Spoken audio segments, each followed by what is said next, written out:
ఓం గం గణపతయే నమః. స్వర్ణలక్ష్మి నమస్తే అస్తు. పరబ్రహ్మ స్వరూపిణి రాజ్యం దేహి ధనం దేహి సర్వకామాంచ దేహి మే.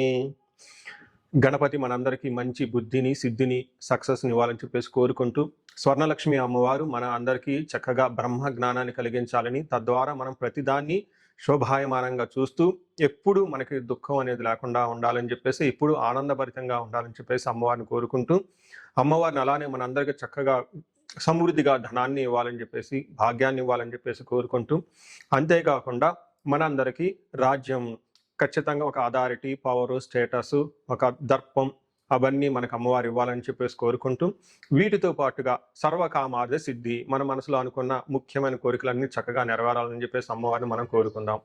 సో మనం జులై మంత్ రాశి ఫలాల గురించి మాట్లాడుకుంటున్నాం కాబట్టి, జులై మంత్ చాలా ముఖ్యమైన అనేక రకాలైన విశిష్టతతో కూడుకొని ఉంది. ఇందులో మనం కొన్ని ముఖ్యంగా చర్చించుకుందాం. ఒకటి, ఈ మాసం వచ్చేటప్పటికి ఫస్ట్ 15 డేస్ నిజ జ్యేష్ఠ మాసంతో ఉంటుంది. తర్వాత ఆషాఢ మాసంతో ఉంటుంది. ఈ జ్యేష్ఠ మాసంలో చాలా వరకు పెళ్లిళ్ళు, ముఖ్యమైన కార్యక్రమాలు ఉన్నాయి. వీటితో పాటుగా ఎప్పుడైతే ఆషాఢ మాసం స్టార్ట్ అవుతుందో, ఇందులో చాలా చాలా ముఖ్యమైన పనులైతే ఖచ్చితంగా ఉన్నాయండి. ఒకటి మనం చూసుకుంటే గురుమూఢం స్టార్ట్ అవుతుంది. ఎప్పుడైతే గురుమూఢం స్టార్ట్ అవుతుందో, ఈ గురుమూఢం మనకి జూలై 15 నుంచి ఆగస్టు 13 వరకు ఉంది. ఈ డేట్స్లో మనకి వివాహాలు కానివ్వండి, గృహప్రవేశాలు లాంటివి శుభకార్యాలు ఎక్కువగా చేయరు. అది ఒకసారి గమనించవలసిందిగా కోరుతున్నాను. వీటితో పాటుగా మనకి ఇంకొక ముఖ్యమైనది ఏమవుతుందంటే, మనకి దక్షిణాయనం స్టార్ట్ అవుతుంది 17వ తారీఖు నుంచి. అక్కడ నుంచి ఇప్పటిదాకా ఉన్న ఉత్తరాయణం కంప్లీట్ అయిపోయి దక్షిణాయనం స్టార్ట్ అవుతుందని గమనించాలి. తర్వాత 25వ తారీఖున మనకి తొలి ఏకాదశి స్టార్ట్ అవుతుంది. దానికి ముందుగా చాతుర్మాస వ్రతం అని చెప్పేసి 4 మాసాలు ముఖ్యమైన మాసాలుగా చాతుర్మాస వ్రతం కూడా ఇందులోనే స్టార్ట్ అవుతుంది.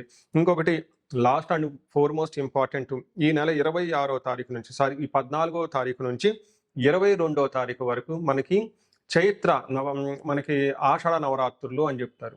వీటిని ఏమంటారు? గుప్త నవరాత్రులు అంటారు, లేకుంటే వారాహి నవరాత్రులు అని చెప్పేసి చేస్తూ ఉంటారు. ఈ నవరాత్రులు కూడా ఎంతో విశిష్టత కలిగి ఉంది. పర్సనల్గా ఈ 9 రోజులు నేను కూడా చక్కగా సింపుల్గా చేస్తాను, పెద్ద పెద్ద హడావుడిగా చేయకుండా. ఇలా చేసుకునే వాళ్ళందరికీ ఎంతో బాగా ఉపయోగకరంగా ఉంటుంది. లాస్ట్లో ఈ మంత్ మనకి గురు పూర్ణిమతో ఈ మాసం అనేది పూర్తి అవుతుంది. ఇన్ని రకాల విశిష్టత కలిగిన ఈ మాసంలో జ్యోతిష శాస్త్రం ప్రకారంగా కూడాను 3 ముఖ్యమైన గ్రహాలు మారుతూ ఉన్నాయన్నమాట. ఆ గ్రహాలు మనం ఏంటో చూసుకుంటే, జూలైలో 4వ తారీఖు, 7వ తారీఖు, 16వ తారీఖు, 21వ తారీఖు, ఇలా జూన్ అంటే 3 గ్రహాలు మారుతున్నాయి. ఈ మారి గ్రహాలు శుక్రుడు, బుధుడు, సూర్యుడు గ్రహాలు కూడా ఉన్నాయి. 4వ తారీఖు వచ్చేటప్పటికి శుక్రుడు, బుధుడు వచ్చి 7వ తారీఖు, 16వ తారీఖు సూర్య భగవానుడు మారుతూ ఉన్నారనమాట. ఈ యొక్క 3 గ్రహాల యొక్క ప్రభావం మనకి జూలై మంత్లో ఎలా ఉండబోతుందో మనం తెలుసుకుందాం. కుంభరాశి చూసుకుంటే, ఈ మంత్ అంతా ఫస్ట్ 15 డేస్ కొంచెం ఇబ్బందుల్లో ఉన్నా కానీ తర్వాత 15 డేస్ చాలా చక్కగా ఉండే అవకాశం ఉంది. జనరల్గా ఒక తటస్థంగా నుంచి కొంచెం బెటర్గా ఉండే అవకాశం ఈ రాశి వాళ్ళకి చాలా బాగుంటుందని మనం చెప్పుకోవచ్చు. ఇందులో ఉన్న నక్షత్రాలు ఫస్ట్ మనం చూసుకుంటే, ధనిష్ట 3, 4 పాదాలు, శతభిషం 1, 2, 3, 4 పాదాలు, పూర్వభాద్ర 1, 2, 3 పాదాలంతా ఈ రాశిలో ఉంటారని గమనించవచ్చు. పేరు బలం బట్టి మనం చూసుకుంటే, గు, గే, గో, సాసి, సూసే, సో, దా అన్న అక్షరాలంతా కూడా ఎవరిదైనా వాళ్ళ పేరు ఫస్ట్ అక్షరం ఈ నక్షత్రాలు ఇప్పుడు చెప్పిన అక్షరాలతో ఉంటే వాళ్ళది కూడాను కుంభరాశిగా గమనించాలి. మనకి లఘు గోచారం, సూక్ష్మ గోచారం అన్న ఒక కాన్సెప్ట్ ప్రకారం చూసుకుంటే, మహర్షులు చిన్న చిన్న ముక్కల్లో, ఇంకా చిన్న చిన్న వర్డ్స్లోనే టోటల్గా మంత్ అలా ఉంటుందో మనకు చెప్పడం జరుగుతుంది. దీంట్లో శత్రునాశాంతో రిపప్రియం భార్య సుతాది కలహం యువత జనబాధ అంటారు. ఈ మాసం అంతా ఎలా ఉంటుందంట? శత్రునాశాంత, శత్రువులు అనేవాళ్ళు మీ దగ్గరలో ఉండరు, వాళ్ళంతా వాళ్లే నాశనమైపోతారు. రెండోది రిపప్రియం, శత్రువులతో కలిసి మీరు కనుక కూర్చొని మాట్లాడితే మీది పై చేయ ఉండే అవకాశం ఎక్కువగా ఉంటుంది. యువత జనబాధ అంటే యంగ్ స్త్రీ ద్వారా, లేదంటే యంగ్ బాయ్స్ ఎవరైనా పురుషుల ద్వారా కానీ ఇబ్బందులు ఉండే అవకాశం ఎక్కువగా ఉంటుంది. భార్యతోటి ప్లస్ పుత్రులతోటి గొడవలు అయ్యే అవకాశం ఎక్కువగా ఉంటుంది. అయితే ఇప్పుడు దాకా మనం చెప్పుకున్న వాటి యొక్క ప్రభావం చాలా తక్కువ మోతాదులో ఉండే అవకాశం ఎక్కువగా ఉంటుంది. పెద్ద ఇబ్బందులు అయితే ఉండవని మరి గమనించాలి. ముఖ్యంగా సూర్యుడు 5వ స్థానం నుంచి 6వ స్థానానికి మారటంతో మీలో ఉత్సాహం, చాలా ఎనర్జెటిక్ గా ఉంటారు. షష్ఠో రవో సుసౌఖ్యదీన్ యత్న కార్యార్థ సాధనం దేహ రోగ్యాది సంతోషం వస్త్ర ధాన్య లాభాది కృత్ అని చెప్తారు. అంటే ఎప్పుడైతే సూర్యుడు 6వ స్థానంలో ఉంటారో, వస్త్రాల వల్ల, ధాన్యం వల్ల, సంపదల వల్ల సంతోషంగా ఉంటారు. యత్న కార్యానుకూలత్వం, ఏదైనా కనుక మీరు ప్రయత్నం చేస్తే అందులో కార్య సాధనం అనుకూలంగా ఉండే అవకాశం ఎక్కువగా ఉందని చెప్పుకోవచ్చు. ధైర్యంగా ఉంటారని చెప్పాలి. అదేవిధంగా కుజుడు 4వ స్థానంలో ఉండటం వల్ల మిక్స్డ్ రిజల్ట్ అని మనం చెప్పుకోవచ్చు. ఒక ప్రకారంగా ధన ప్రకారంగా బాగుంటుంది. ఇంకొక విధంగా మానసికంగా ఒత్తిడిలు కూడా గురయ్యే అవకాశం ఉంటుంది. మనకి సంస్కృతంలో ఏం చెప్తారంటే భాగ్యహాని భయం క్రూర బంధు వైరం ధనక్షయం రోగ పీడాది సంతాపం చతుర్థ స్థానకే భౌమే కుజే అని చెప్తారు. అంటే భాగ్యహాని అంటే రావాల్సిన పనులు కాకుండా ఆటంకాలు పడే అవకాశం ఎక్కువగా ఉంటుంది. భయం క్రూర బంధువులతోటి క్రూర ప్రవర్తన కలిగి ఉంటారు. అంతేకాకుండా బంధువులతో గొడవలయ్యే అవకాశం ఉంటుంది. ధనక్షయం ధనాన్ని కోల్పోయే అవకాశం ఎక్కువగా ఉంటుంది. ఒక పక్క రకారంగా కుజుడు ధనాన్ని పోయే అవకాశాలు కలిగిస్తూనే ఇంకో విధంగా ధనాన్ని కూడా ఇచ్చే అవకాశం ఎక్కువగా ఉంటుందని గమనించుకోవాలి. కుజుడు ఇక్కడ మీకు మిక్స్డ్ రిజల్ట్ అని గమనించాలి. అయితే 7వ స్థానంలో బుధుడు ఉండటంతో ఇది అంత అనుకూలమైన సో ఇక్కడ అదేవిధంగా బుధుడు కూడాను అంత అనుకూలమైన ప్రభావాన్ని మీకు కలిగించకపోవచ్చు. దాదాపు మనస్పర్ధలు వచ్చే అవకాశం ఎక్కువగా ఉంటుంది సంతాన విషయంలోనూ. అలానే అపకీర్తి మీకు కీర్తి ప్రతిష్టలకి భంగం వాటి వెళ్ళే అవకాశం కూడా ఎక్కువగా ఉందని మీరు గమనించాలి. అయితే శుక్రుడు 7వ స్థానంలో ఉండటం, శుక్రుడు కూడాను అంత మంచి ఫలితాలను ఇవ్వడు. ఇక్కడ ముఖ్యంగా కొన్ని విషయాల్లో చక్కటి ఫలితాన్ని ఇస్తూనే కొన్ని ఛాలెంజెస్ని కూడా తీసుకొని వస్తూ ఉంటాడు శుక్రుడు.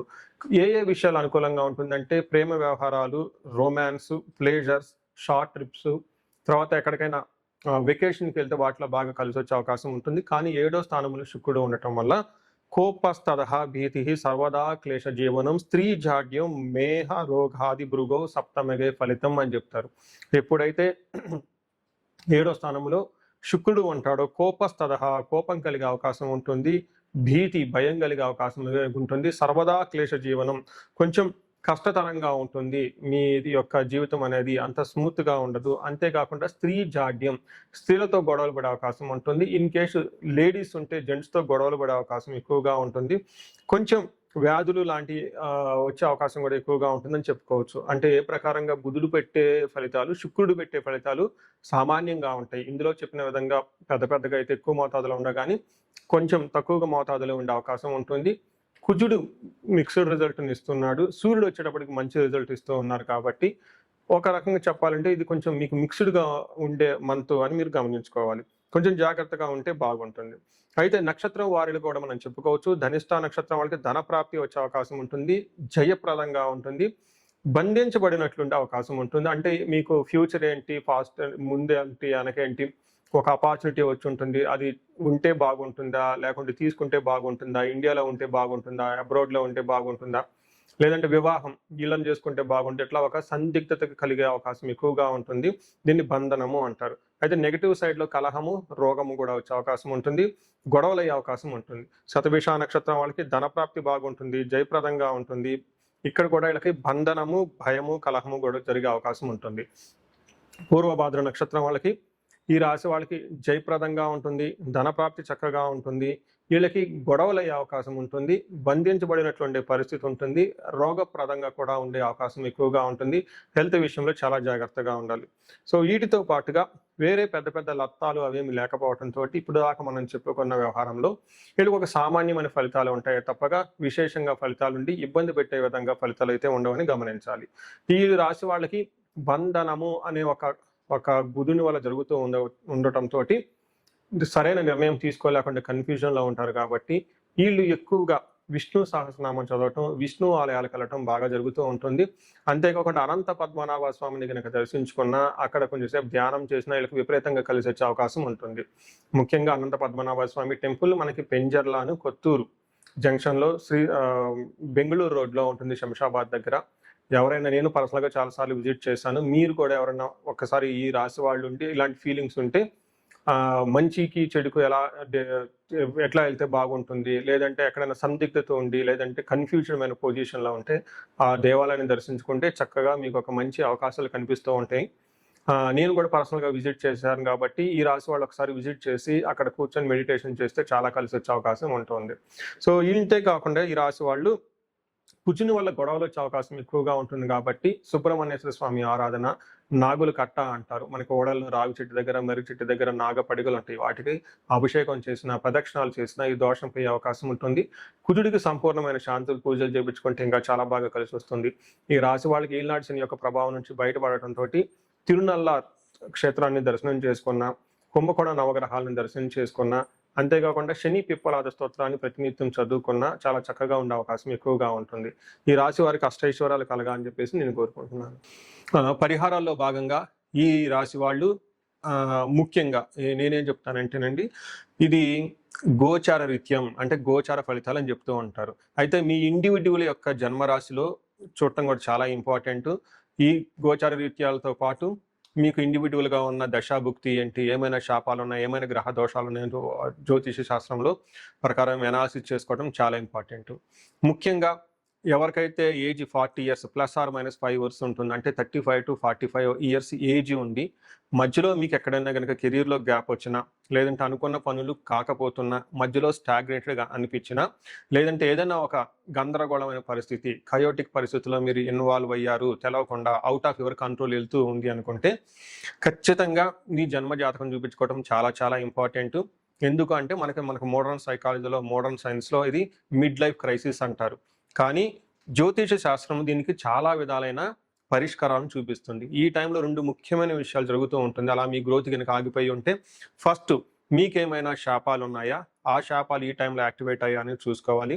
రెండోది, ఈ టైంలో మీకు నడుస్తున్న దశాభుక్తుల యొక్క గ్రహాల యొక్క ఏమైనా దోషాలు ఉన్నాయా, ఈ 2 కారణాలు ఏంటో తెలుసుకొని వాటికి సంబంధించిన విశ్లేషణ చేసుకొని చక్కటి పరిష్కారాలు చేసుకొని పరిహారాలు చేసుకుంటే లైఫ్ 10 అంతలు ముందుకెళ్ళే అవకాశం ఎక్కువగా ఉంటుంది. నా దగ్గరకు వచ్చే క్లయింట్స్లో ఎక్కువగా ధనానికి ఇబ్బంది పడుతున్న వాళ్ళు స్వర్ణలక్ష్మి విశేష హోమం చేయించుకుంటూ ఉంటారు. శత్రు బాధలు విపరీతంగా ఉన్నవాళ్ళు మనకు వచ్చేటప్పుడు చండీ హోమం చేయించుకుంటూ ఉంటారు. వీటితో పాటుగా ఎవరికైనా హెల్త్ బాగలేకపోతుంటే ఆయుష్ సూక్త్యం, మహామృత్యుంజయ హోమం చేయించుకుంటూ ఉంటారు. భార్యాభర్తల కోసం అన్యోన్య దాంపత్య పాశుపత అభిషేకము లేదా విశ్వావసు గంధర్వరాజ హోమము ఇవన్నీ చక్కగా చేయించుకుంటూ ఉంటారు. ఎలాంటి పరిస్థితులు మీకున్నా, ఎలాంటి సమస్యలు మీకున్నా, లేదంటే ఎలాంటి క్లారిఫికేషన్ మీకు కావాలనుకున్నా కానీ, ఫ్యూచర్ గురించి ప్లాన్స్లో కన్ఫ్యూజన్ ఉన్నా కానీ, ఒక్కసారి మీ జన్మ జాతకం చూపించుకొని ఆ జాతకంలో ఏ ప్రకారంగా ఉందని తెలుసుకొని చక్కటి పరిష్కారాలు చేసుకుంటే లైఫ్ అనేది 10 రెట్లు ముందుకెళ్ళే అవకాశం ఉంటుంది. మీ అందరికి అష్టైశ్వర్యాలు కలగాలని, భోగభాగ్యాలు కలగాలని చెప్పేసి నేను కోరుకుంటున్నాను. నమస్తే.